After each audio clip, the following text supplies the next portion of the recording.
Hello dear followers of the Red Story. Today, I'll share with you a story about Debra, who while working at her uncle's hotel, found herself drawn to her Aunt Debra, and how an unexpected encounter with two tourists changed everything. This is Debra's story, told from her perspective. Please note that these are Debra's thoughts, not mine. If you're ready, let's begin. Hello, my name is Debra. I'm a 25-year-old woman, well-groomed and considered attractive by most. I graduated from university in Athens with a degree in tourism and hospitality. After finishing my studies, I returned to my hometown, Mykonos, where my uncle owns a hotel. Since graduating, I've been working there to gain experience. Since childhood, I've always felt a special admiration for my Aunt Debra. From the first moment I met her, there was a strange, indescribable attraction between us. For a long time, I wasn't sure whether it was pure admiration or something deeper. Of course, I knew it was wrong to feel this way. She was my aunt, an older, married woman. But the heart doesn't always obey reason. Throughout the summer, I worked tirelessly, handling reception, accounting, and even housekeeping tasks. One Sunday, my uncle gave me the day off. Debra insisted we go to the beach together. Normally, I would avoid being alone with her, but this time, I accepted without hesitation. We got into her car and drove to Cleopatra Beach. We rented 2 sun loungers, and a man set up an umbrella for us. It was a sunny, crowded day. Debra was cheerful. I was lost in thought. She removed her shorts and t-shirt and lay down on the lounger, soaking up the sun. Debra was in her mid-40s, slightly plump, and about 1.60 meters tall. She always kept her hair permed and dyed it different colors. Her skin was tanned from the summer sun. I took off my skirt and t-shirt, lit a cigarette, and lay back beside her. We chatted casually about everyday things. After finishing my cigarette, I asked for the suntan oil. She handed it to me. I applied it to my front, then asked, "Would you like me to put some on you?" She smiled and said, "Sure, why not?" She lay on her stomach, and as I touched her back with my hands, I felt a shiver inside me. It was an innocent gesture, but the feelings underneath were far from innocent. In that moment, without saying a word, an invisible bond formed between us. Later, she suggested we go swimming. We ran into the sea, laughing, and enjoyed the cool water together.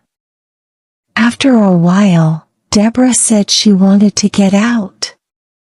She left the water first, grabbing a cigarette even before drying off. Surprisingly, she asked me for one too, something she rarely did. Our conversation became more intimate, more relaxed. Nearby, 2 men were sitting a few loungers away. One looked about 30, the other around 45. They had arrived while we were in the water and had been trying to make eye contact with us ever since. The younger man finally stood up and approached us. Debra had her back turned to him. When he got close, he smiled and said, "Hello." Debra giggled. I replied with a casual hello, too. Struggling with broken English, he tried to tell me I was beautiful. I smiled and said, "No need to struggle, we speak Greek." He apologized and, without missing a beat, invited us to their summer villa. "We can have a meal, chill by our private pool, it'll be more fun," he said. I was about to politely decline when Debra surprised me by asking where their place was. I was shocked. It was obvious the guy was a bit rough around the edges. He gave directions, and Debra agreed, adding, "But you have to bring us back here by 6 p.m. The man grinned and promised. As soon as he walked away, I turned to Debra and whispered, "Are you serious? We don't even know them." She just laughed and said, "Oh, come on. Let's have some fun." The two men returned. The older one introduced himself as Lucas, the younger one was Ken. Debra threw on her t-shirt and shorts over her bikini, and I did the same. We walked to their car, a fancy, luxury model. Lucas opened the door for Debra, while Ken and I slid into the back seat. As we drove, they asked our names. Debra gave a fake name, saying she was Eleni. I caught on and said my name was Maria. They seemed pleased. Their villa was in a private complex on the hillside. We pulled into the garden of one of the top villas. It was only 2 p.m., so we had about 4 hours to kill before returning to the beach. They asked if we were hungry. We said no, so they brought out some fruits and beers instead. Ken offered me a beer, which I accepted. He also lit my cigarette for me, in a way that felt oddly intimate. Soon Debra joined us by the pool. Lucas immediately complimented her. Debra, in her new Eleni role, was charming and playful. We explained that I was a university student, and she was a young widow who owned property in Athens. They told us they were neighbors in Athens, small business owners who had left their wives behind for a quick vacation. Boundaries blurred quickly. At 6 p.m., Ken dropped us back off at the beach. None of us spoke during the ride.